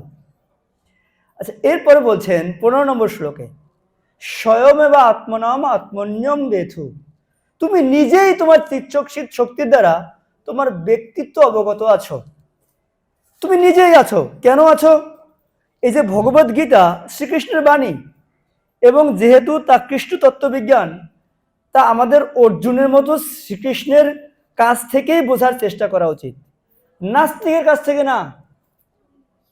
কেউ বলতে পারে আরে ভগবানের কথা শুনলেই তো হয়েছে, এত আবার বাজ বিচার করতে হবে কেন? এখানে তাই বলছেন, আরে না, কেন তুমি বলবে কেন? আরে তুমি যদি বলো, তোমার থেকে তোমার সম্বন্ধে আর ভালো কেউ জানে না। আচ্ছা, আমি যদি ওই প্রভুর বাসায় যেতে চাই, ওই প্রভুর বাসার ঠিকানা উনি থেকে আর ভালো কেউ জানে? তাহলে উনি বলছে, অর্জুন বলছেন আচ্ছা তুমি বলো, কেন জানো তোমার কথা তুমি ছাড়া অত ভালো আর কেউ বলতে পারবে না, এই জন্য আমি বলছি তুমি বলো। আচ্ছা, এতবার রিকোয়েস্ট করছে। আপনাদের সুখদেব গোস্বামীকে মানে পরীক্ষিত মহারাজ বারবার বলছেন আরে বলুন, থামছেন কেন? তুমি না একটু জল পিপাসার জন্য এরকম সাপ জড়িয়ে দিলে, কিছু কিছু খাওয়া দাওয়া করে নাও। আরে আমি এখন খাবো না, আপনি বলেন। কেন খাবে না? খাওয়ার সময় কোথায়? আরে ভুখ কাহা সে আইয়ে, আপ জানতে হো। হ্যাঁ, দুই প্রকারের ক্ষুধা আছে, একটা দেহের ক্ষুধা, একটা আত্মার ক্ষুধা। আমার তো এখন দেহ পেটে কোনো ক্ষুধাই নাই। আপনি ভগবানের বিভূতি সবিস্তারে বর্ণনা করুন, আমি শুনতে চাই। আপনি থামছেন কেন? অর্জুনের এই ভাব, আরে আপনি বলুন। এবারে 16 নম্বর শ্লোকে বলছেন আচ্ছা বক্রম অহৈষ শেষ হনে, মানে তুমি কেবল বিস্তারভাবে বর্ণনা করতে সমর্থ, তুমি ছাড়া এত ভালো কেউ বিস্তার করতে পারবে না। অন্য বিস্তার করলে কিছু ভুল হতে পারে, কেউ কিছু যুক্ত করে দিতে পারে। কেন তোমার মনে নাই? তুমি তো এই গীতার জ্ঞান নষ্ট হয়েছিল বলে তুমি আবার দিতে এসেছো আমাকে, আবার দিলে কেন? ওইটাই তো ঠিক ছিল। তুমি বলো, বুঝতে পারছেন অর্জুনের যুক্তি? কেউ প্রশ্ন করতে পারে অর্জুন ভগবান সম্বন্ধে তার মনে সংশয় নেই, বা এরকম কেউ প্রশ্ন করতে পারে তবুও তিনি শ্রীকৃষ্ণের অনুরোধ করছেন কেন? তার তো সংশয় নাই। তিনি বলে ফেললেন, বলে দিলেন যে তুমি হচ্ছে পরম, তুমি হচ্ছে এই এই পরমেশ্বর ভগবান, পরাৎপর ভগবান বলে দিলেন, তাহলে আবার কেন প্রশ্ন? এখানে বলছেন, প্রভুপাদ তাৎপর্য লিখছেন, সাধারণ মানুষেরা এবং বিশেষ করে নির্বিশেষবাদীরা প্রধানত পরম তত্ত্বের সর্বব্যাপ্ত রূপের প্রতি আগ্রহী। তাই অর্জুন শ্রীকৃষ্ণকে জিজ্ঞাসা করেছেন তার বিবিধ শক্তির মাধ্যমে তার সর্বব্যাপ্ত রূপে তিনি কিভাবে বিরাজ করেন। এখানে আমাদের বোঝা উচিত যে অর্জুন সাধারণ মানুষের হয়ে শ্রীকৃষ্ণকে এই প্রশ্নগুলো করছেন, আমাদের মতো হয়ে অর্জুন এই প্রশ্ন করছেন। তার এরকম জানার ইচ্ছা নাই, তিনি এরকম না যে তিনি বুঝেন না, জানেন না, এরকম না। আচ্ছা, এরপরে বলছেন যে আচ্ছা তাহলে ঠিক আছে, আমি বুঝতে পেরেছি, তুমি এবার একটা কাজ করো, কি কেশু কেশু চ ভবেশু চিন্তসি ভগবানময়া, কেন কোন কোন বিবিধ আকৃতির মাধ্যমে আমি তোমাকে চিন্তা করব? তুমি তো বিস্তার করে বলবে, এখন তুমি আমাকে একটু বলো আমি কি কি আকৃতির দ্বারা তোমার কথা চিন্তা করব। কালকে আমাকে একজনে প্রশ্ন করছে, প্রভু আমি তো হরিনাম করছিলাম, আমি ভগবানের একটা চিত্রপট সামনে রাখলাম, আর আমি বারবার চিন্তা করছিলাম ভগবানের চরণটা এরকম, ভগবান এরকম একটা মালা পরেছেন, উনি এটা ময়ূরের পাখা ধারণ করেছেন, আমি চিন্তা করছিলাম বারবার। হ্যাঁ, তো আমি কি ঠিক আছে না চিন্তাটা? আপনি কি বলেন? আপনারা কি বলেন, চিন্তা ঠিক আছে কি? এরকম কি বর্ণনা করা আছে, না নাম শ্রবণ করতে বলছেন, কোনটা? তো এখন এখানে বলছেন, আচ্ছা কি কি আমি তোমার কি কি আকৃতির কথা চিন্তা করব? আচ্ছা আমি বাদ দিলাম, আমি এখানে নাম করছি না, আমি একটু তোমার লীলা চিন্তা করছি বা তোমাকে ভালো করে দেখব। কি কি দেখবো আমি, তাই তো একটু ভালো করে বলো। এবারে এরপরে বলছেন, আচ্ছা ভূয় কথায় অতৃপ্তি শৃণ্যতে নাস্তি মোহামৃত। আর কেন? কারণ তোমার উপদেশ আমি তো শ্রবণ করে আমি পরিতৃপ্ত হচ্ছে না। তাহলে প্রশ্ন হতে পারে, ভগবানের কথা কি পরিতৃপ্ত হয় না? হয় না নাকি? ভগবানের কথা পরিতৃপ্ত, যুধিষ্ঠির মহারাজ পরিতৃপ্ত হয় নাই কেন? ভগবানের কথা তৃপ্ত করতে পারে না নাকি? তৃপ্ত করতে পারে, কিন্তু যারা মহান, ভগবানের প্রতি অত্যন্ত আসক্ত, তা শ্রবণ করেও আরো যেন মনে হয় আমি শ্রবণ মনে হয় আজকে কিছুই করি নাই। কি কথা বলা হয়েছে? গোপীরে বলছেন, তব কথামৃতম তপ্ত জীবনম, তোমার তপ্ত জীবনের মতো, শুনলেও তৃপ্তি মিটে না, মনে হয় আরো শুনি। তো সেই কথা এখানে বলছেন। তো এখন এখানে ভগবান বলছেন, তাহলে তুমি কি আরো শুনতে চাও? আমি শুনতে চাই না। আরে আপনি আরো বিস্তার করে বলুন না, আমি আমি কিভাবে এই আপনার এই কথাগুলোকে, আপনার এই বিভূতি আমি চিন্তন করতে পারবো, কি কি চিন্তা করব আমি? এখানে প্রভুপাদ এই পুরো সেকশনের মধ্যে উনি লিখছেন গীতা উপলব্ধির উপায়। একজন পড়ুন এটা একটু। আমরা যদি ভগবদ্গীতা যথাযথভাবে উপলব্ধি করতে চাই, তাহলে এই শ্লোক দুটিতে বর্ণিত ভগবান সম্বন্ধে বিবৃতি সম্পূর্ণভাবে মেনে নিতে হবে। একে বলা হয় পরম্পরা ধারা, অর্থাৎ গুরু শিষ্য পরম্পরায় পরম তত্ত্বজ্ঞান লাভ করা। পরম্পরা ধারায় প্রতিষ্ঠিত না হলে ভগবদ্গীতা যথার্থ জ্ঞান লাভ করা যায়। শ্রীকৃষ্ণের সমস্ত নির্দেশগুলি অনুকূলভাবে গ্রহণ করেছেন, তা আমাদেরও গ্রহণ করা উচিত। তাহলেই আমরা ভগবদ্গীতার সারমর্ম উপলব্ধি করতে পারবো, এবং তখনই কেবল আমরা শ্রীকৃষ্ণকে পরমেশ্বর ভগবান বলে জানতে পারবো। তখনই জানতে পারবো। তাহলে অর্জুন প্রশ্ন করলেন বা জিজ্ঞাসা করলেন, আপনি বলুন কেন? আপনি বললে এখানে কোনো প্রকারের সন্দেহ থাকবে না। কেন সন্দেহ? আমার তো সন্দেহ নাই, আমি আপনাকে পরাৎপর পরমেশ্বর ভগবান বলে স্বীকার করেছি। কেন? আপনি হচ্ছেন পরম ব্রহ্ম, পরম ধাম, আমার কোনো সন্দেহ নাই। কিন্তু তবুও আমি আপনার কাছ থেকেই শুনতে চাই। আপনি একটু দয়া করে বলুন না বিস্তার করে। এত বারবার বলুন না, বলুন না, হ্যাঁ বারবার বলছেন। এবারে ভগবান শুনে বলছে, আরে ঠিক আছে আমি তোমাকে বলছি শুনো। কি? এবারে ভগবান বলতে শুরু করছেন তার বিভূতি, এক এক করে বিভূতি বলছেন। কেন বিভূতি বলছেন?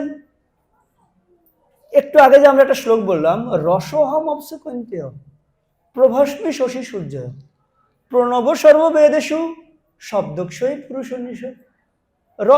আপনি কেউ এমন আছে যে জল খায় না? কেউ এমন আছে?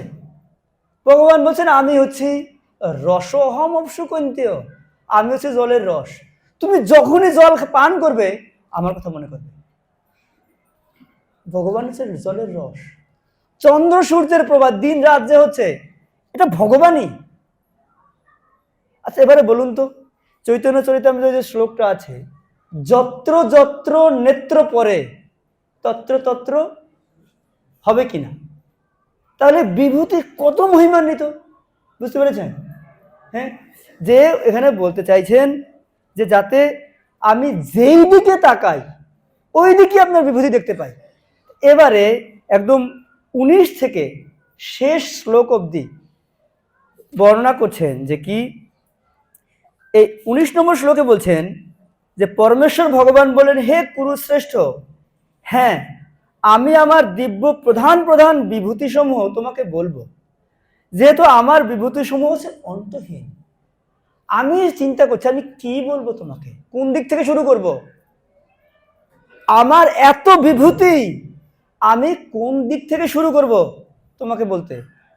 এখন উনি উনি শুধুমাত্র বলবেন কি, কেবলমাত্র জগতে বিখ্যাত, এই জগতে বিখ্যাত সেই বিভূতিগুলো উনি বলবেন, এছাড়া না। কারণ আমরা তো বুঝতে পারবো না এই জগতের বাইরেরটা, যেটা এই জগতে নাই ওখানে তো আমাদের জ্ঞানও নাই।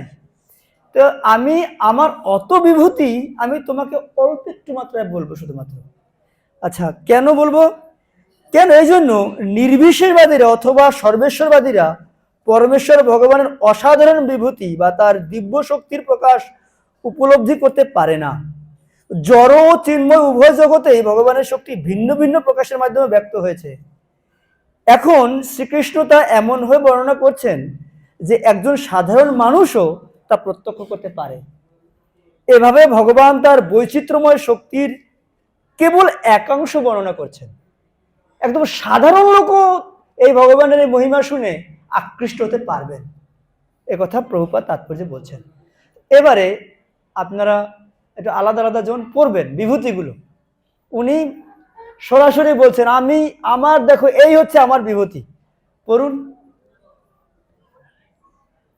19 থেকে 42 ভগবান শ্রীকৃষ্ণের বিভূতি। দেবতা এক, সমস্ত দেবতাদের মধ্যে আমি ইন্দ্র স্বর্গরাজ, আদিত্যদের মধ্যে আমি বিষ্ণু, মরুতদের মধ্যে আমি মরিচ, রুদ্রের মধ্যে আমি শিব, যক্ষ রাক্ষসদের মধ্যে আমি কুবের, বসুদেবের মধ্যে আমি অগ্নি, সেনাপতিদের মধ্যে আমি কার্তিক, গন্ধর্বদের মধ্যে আমি চিত্ররথ, স্রষ্টাদের মধ্যে আমি ব্রহ্মা, দৈত্যদের মধ্যে আমি ভক্ত প্রহ্লাদ, দণ্ডদাতাদের মধ্যে আমি যম, পিতৃপুরুষদের মধ্যে আমি অর্জমা, সন্তান উৎপাদনের হেতু আমি গন্ধর্ব বা কামদেব। এরপরে আরেকজন একটু পড়ুন। মুনি ঋষি, হ্যাঁ পড়ুন। মুনিদের মধ্যে আমি ব্যাস, মহর্ষিদের মধ্যে আমি ভৃগু, দেবর্ষিদের মধ্যে আমি নারদ মুনি, সিদ্ধদের মধ্যে আমি কপিল মুনি, পুরোহিতদের মধ্যে আমি বৃহস্পতি, কবি বা চিন্তাবিদদের মধ্যে আমি শুক্রাচার্য, প্রাণীদের মধ্যে অশ্ব সমূহের মধ্যে আমি উচ্চশ্রবা, শ্রেষ্ঠ হস্তি সমূহের মধ্যে আমি ঐরাবত, গাভী সমূহের মধ্যে আমি কামধেনু, সর্প সমূহের মধ্যে আমি বাসুকী, নাগদের মধ্যে আমি অনন্ত, জলচর সমূহের মধ্যে আমি বরুণদেব, মৎস্য সমূহের মধ্যে আমি মকর, পশুদের মধ্যে আমি সিংহ, পক্ষী সমূহের মধ্যে আমি গরুড়। এরকম অজস্র বিভূতি বর্ণনা করা আছে, সব দেওয়া আছে, আপনারা চাইলে শুনতে পারেন।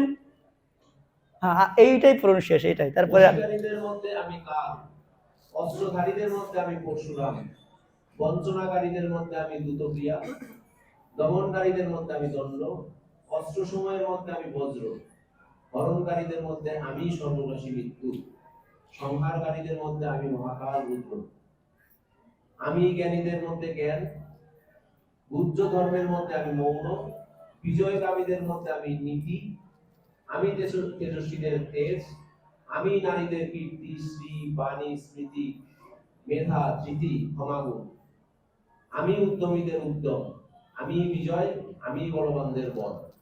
তো এইরকম অজস্র বর্ণনা করা আছে, আমরা আর মনে করছি যে আর আপনারা পড়ে নেবেন। হ্যাঁ, আমি আপনাদের কাছে বলতে চাই, এই যে ভগবান এখানে অত বিভূতির কথা বললেন, এই ভগবত গীতায় কি হরিনাম করার কথা বর্ণনা করা আছে? আছে কি? আছে?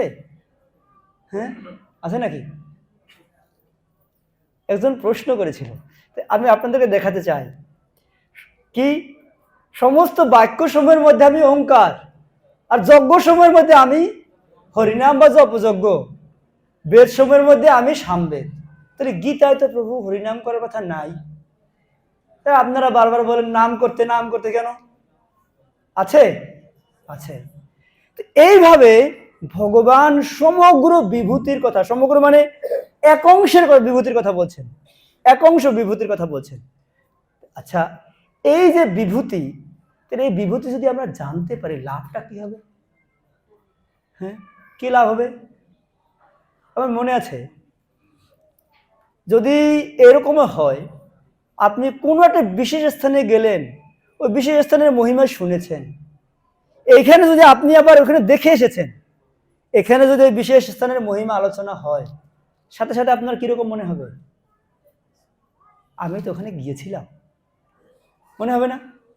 তো ঠিক একইভাবে যদি কেউ ভগবানের এই বিভূতি জানে, যেখানেই চোখটা পড়বে মনে হবে ওইটাই ভগবান।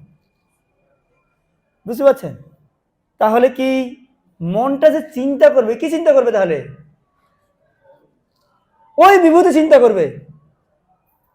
বুঝতে পারছেন লাভটা কি? ভগবান এই জন্য বিভূতি সুন্দরভাবে বুঝালেন। তুমি মনটা দিয়ে খারাপ চিন্তা কেন করবে? তুমি দেখতে পাচ্ছ না এত বিভূতি, এক অংশের কথা আমি বললাম, আরো অজস্র বিভূতি আছে।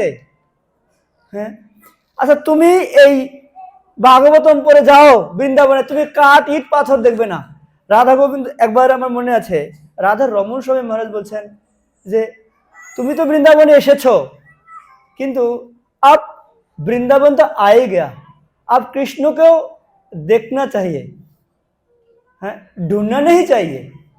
তুমি কৃষ্ণকে খুঁজতে হবে না, কৃষ্ণকে দেখো, কৃষ্ণ বৃন্দাবনে আছে। বুঝতে পারছেন? কৃষ্ণ বৃন্দাবনেই আছে, তোমাকে খুঁজতে হবে না। আমি যদি পড়ে যাই তাহলে ওখানে গেলে আমার কিরকম মনে হবে?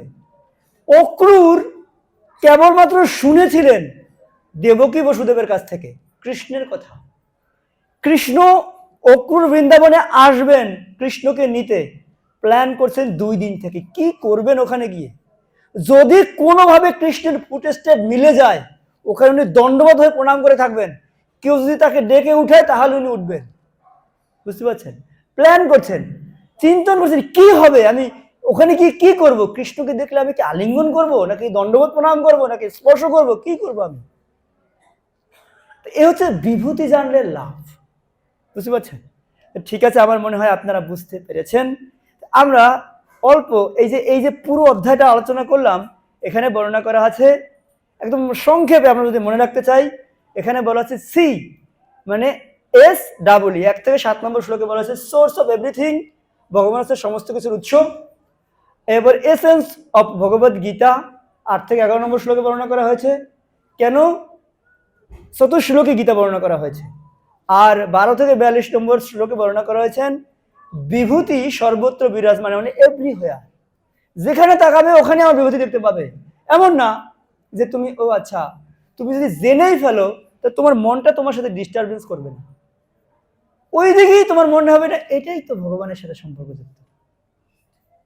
বুঝতে পারছেন? 1 থেকে 7 নম্বর শ্লোকে বলা হয়েছিল যে সোর্স, মানে ওখানে ভগবান থেকেই সমস্ত কিছু এসেছে, একথা বর্ণনা করা হয়েছিল।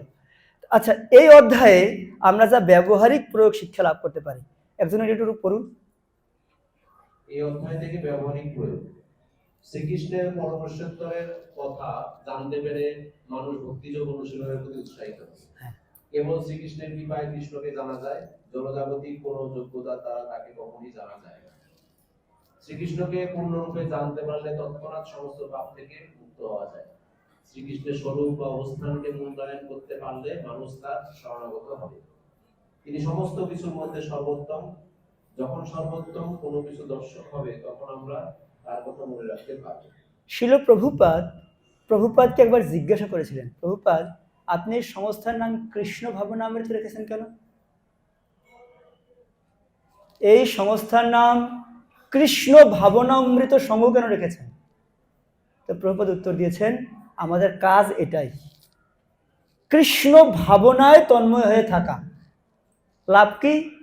তাহলে কৃষ্ণ ভাবনার অমৃত যে পান করবে সে মরবে না, অমৃত।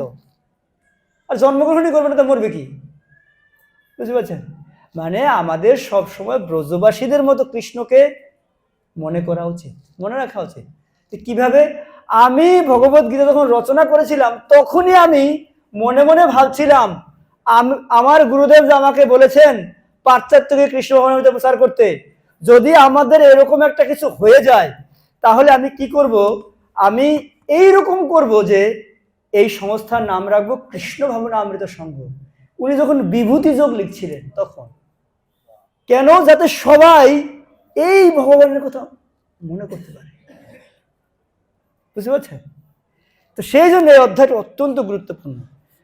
লাস্টে উপসংহার এই অধ্যায়ে প্রভুপাদ লিখছেন, কৃষ্ণ ভাবনামৃত আন্দোলনে যুক্ত প্রতিটি ভক্তের অবশ্য কর্তব্য শ্রী চৈতন্য চরিতামৃত শ্রীমদ্ ভগবত গীতা ইত্যাদি গ্রন্থ পাঠ করা। তা না হলে কিছুদিন পরেই তারা কেবল আহার নিদ্রায় মগ্ন হয়ে অতপতিত হয়। তার ফলে তারা নিত্য আনন্দময় ভগবত ভক্তি লাভ করার সৌভাগ্য থেকে বঞ্চিত হয়। হ্যাঁ, বুঝতে পারছেন? যদি ভালো করে গ্রহণ এগুলো অধ্যয়ন না করে। আচ্ছা, এরপরে আমরা দেখতে পাচ্ছি, আমরা দেখ এদিক থেকে জাস্ট, যেহেতু আমরা আজকের অধ্যায় বর্ণনা করা হয়েছে, প্রচার করতে হবে। মত চিত্তা মত গত প্রাণাবধান্ত চ পরস্পরম কথন্ত চ অমৃতম তুষ্যন্তি চ রমন্তি চ। এখানে জাস্ট কয়েকদিন আগে গুরু মহারাজ যেটা লিখছেন, it's very important to read all the books of Srila Prabhupada. প্রভুপাদের সমস্ত বইগুলো পড়া খুবই গুরুত্বপূর্ণ। Bhagavad Gita is spoken by Lord Krishna. Bhagavad Gita Krishna বলেছেন। আর Srimad Bhagavatam is spoken about Lord Krishna. আর ভাগবতম কৃষ্ণ সম্বন্ধীয় কথা। একটা কৃষ্ণ বলেছেন, আর একটা হচ্ছে কৃষ্ণ সম্বন্ধীয় কথা। আর and Chaitanya Charitamrita is about Lord Chaitanya. Chaitanya Charitamrita হচ্ছে চৈতন্য মহাপ্রভু সম্পর্কিত কথা। There are many smaller books and is has there various মহিমাস। অনেক ছোট ছোট বই আছে এবং এর মহিমাও অনেক এবং অনেক গুরুত্বপূর্ণ। So I read all the books many time. আমি অনেকবার পড়েছি। আই স অন শিল প্রভুপাদ টেবিল। একদিন আমি শিল প্রভুপাদের টেবিলে দেখলাম, he had the Bhagavad Gita. একটা ভগবত গীতা রাখা আছে। So I asked if Bhagavad Gita is the beginning book. আপনার টেবিলে ভগবত গীতার এটা একটা প্রাথমিক বই, এটা আপনার টেবিলে কেন? তখন প্রভুপাদ বলছেন, it was essential for preaching Krishna consciousness. এটা প্রয়োজনীয় কৃষ্ণ ভাবনামৃত প্রচারের জন্য। To get the first initiation, Srila Prabhupada said, I should read the Bhagavad Gita 10 times. হরিনাম দীক্ষার পূর্বে আমি, প্রভুপাদ বলছেন, ভগবত গীতা 10 বার পড়েছিলাম। হিজ হোলিনেস জয় পতাকা স্বামী গুরু মহারাজ, 5 অক্টোবর 2025, চেন্নাই। উনি বলছেন, এইটা একজনে পড়ুন। এইটা আমি একটু আগে আপনাকে বলে নেই, এই যে লেখাটা আপনারা দেখতে পাচ্ছেন, এই লেখাটা প্রভুপাদ, আপনারা ভাগবতম পড়বেন, প্রভুপাদ পুরো ভাগবতম বর্ণনা করছেন। 10ম স্কন্ধে গিয়ে প্রভুপাদ লিখছেন আমাদের এই ভক্তরা কিভাবে সমাধিমগ্ন হতে পারে। আপনারা দেখবেন এইরকম কমেন্ট্রি পুরো 9ম স্কন্ধ পর্যন্ত নাই। আপনারা যারা ভাগবতম পড়বেন দেখবেন প্রভুপাদ 10ম স্কন্ধে এসে এরকম একটা কমেন্ট্রি লিখছেন। একটু পড়ুন এটা।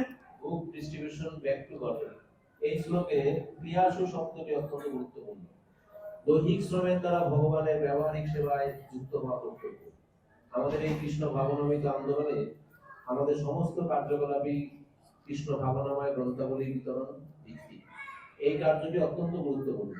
মানুষের কাছে গিয়ে কৃষ্ণ ভাবনাময় গ্রন্থাবলী পাঠ করতে অনুপ্রাণিত করা উচিত, যাতে তারাও ভবিষ্যতে কৃষ্ণ ভক্ত হতে পারে। এই প্রকার কার্যকলাপ এই শ্লোকে নির্দিষ্ট হয়েছে।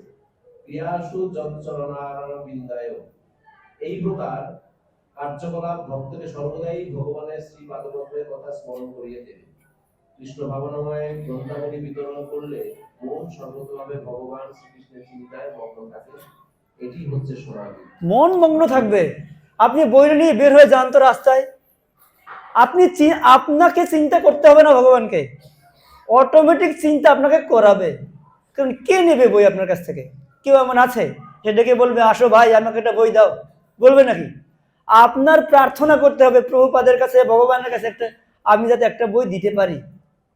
মানুষের কাছে দাঁড়া দাঁড়া যাবেন, কেউ তুচ্ছ তাচ্ছিল্য করে পাঠিয়ে দেবে, আরে খাওয়া দাওয়া পাও না, এখানে কেন আসছো, কত কিছু বলে দিবে। যদি আমরা সমাধিমগ্ন হতে চাই তাহলে এটাই হচ্ছে গ্রন্থ প্রচার ভিত্তিক, আর কিছু না, করলেই হবে। আচ্ছা, আপনারা যারা ভগবত গীতার মানে এই ইসকনের যে 7টা উদ্দেশ্য আছে, আপনারা যারা জানেন, আপনারা দেখবেন শেষ উদ্দেশ্যটা কি? প্রথমটা হচ্ছে ট্রেনিং এডুকেশন, দ্বিতীয়টা হচ্ছে জিবিসি। কিভাবে ট্রেনিং এডুকেশন হবে? গীতা ভাগবত চৈতন্য চরিতামৃতের মাধ্যমে। লাভটা কি হবে? তাহলে মানুষগুলো তারা কি হতে পারবে না, তারা নামের আশ্রয় গ্রহণ করবে। কেন? ওই সাধু সঙ্গে আসবে, সাধু সঙ্গে আসলে কি হবে? নামের আশ্রয় লাভ হবে। নামের আশ্রয় লাভ হলে একটা সুন্দর মন্দির স্থাপনা হবে। কেন? ও অনেক ভক্ত হয়ে গেছে, এরা থাকবে কোথায়? তাহলে মন্দির স্থাপনা যদি হয়, মন্দির চলবে কিভাবে? আর ভক্তরা তৈরি হবে কিভাবে? এই বুক ডিস্ট্রিবিউশনের মাধ্যমে।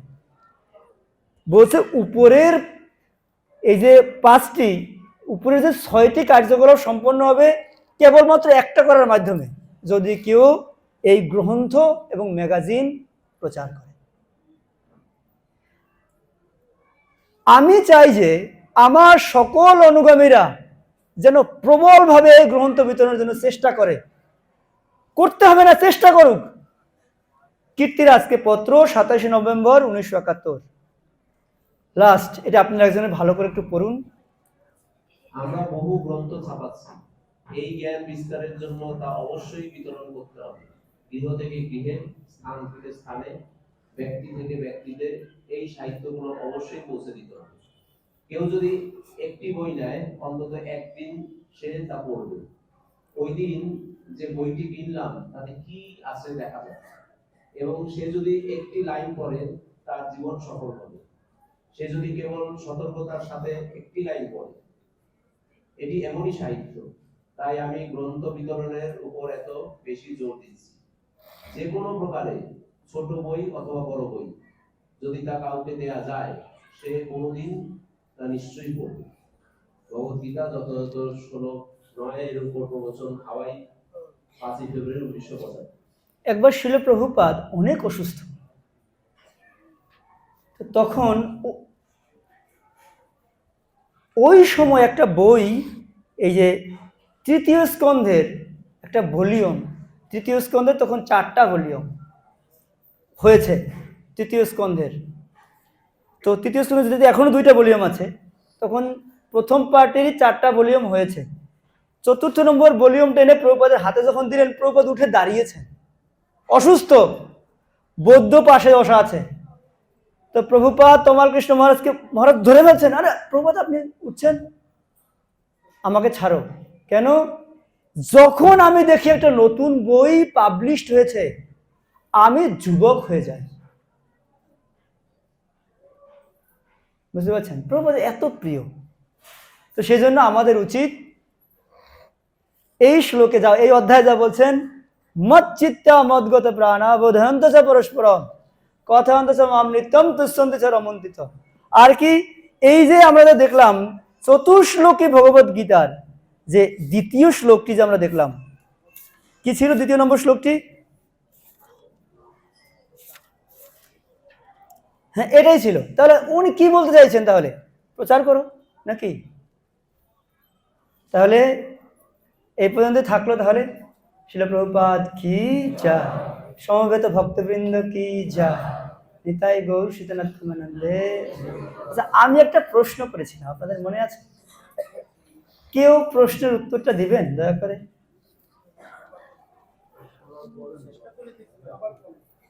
হ্যাঁ, প্রশ্নটা আবার করতে বলছেন। তো আমরা দেখছিলাম যে এই যে ভগবত গীতার মধ্যে এই যে ভক্তি শতক হচ্ছে শ্রেষ্ঠ। তার মধ্যে ভক্তি শতক মানে 7 থেকে 12 অধ্যায় পর্যন্ত শ্রেষ্ঠ, তার মধ্যে 9ম অধ্যায় শ্রেষ্ঠ, তার মধ্যে 34 নম্বর শ্লোক শ্রেষ্ঠ। আচ্ছা, এই জন্য ভগবান এই অধ্যায়ের নাম রাখছেন রাজবিদ্যা রাজগুহ্য যোগ।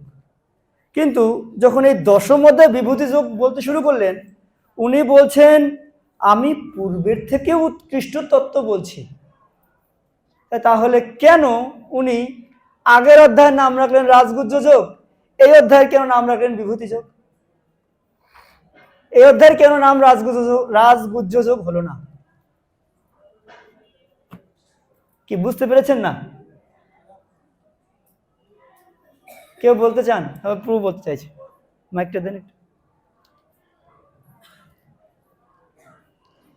কৃষ্ণ প্রভু, এখানে ভগবান অর্জুনকে যে 34 নম্বর শ্লোকের মাধ্যমে যে পড়ার পরেও ওর জন্য সংসার হয়ে গেছে যে সে পুরোপুরি ভগবানের প্রতি আত্মসমর্পণ করতে রাজি হননি। সে আরো জানার আগ্রহ থাকার কারণে ভগবানের ওই তখন ভগবান তার এই সংশয় দূর করার জন্য আরো তার জ্ঞান দেওয়ার জন্য তার এই সুযোগ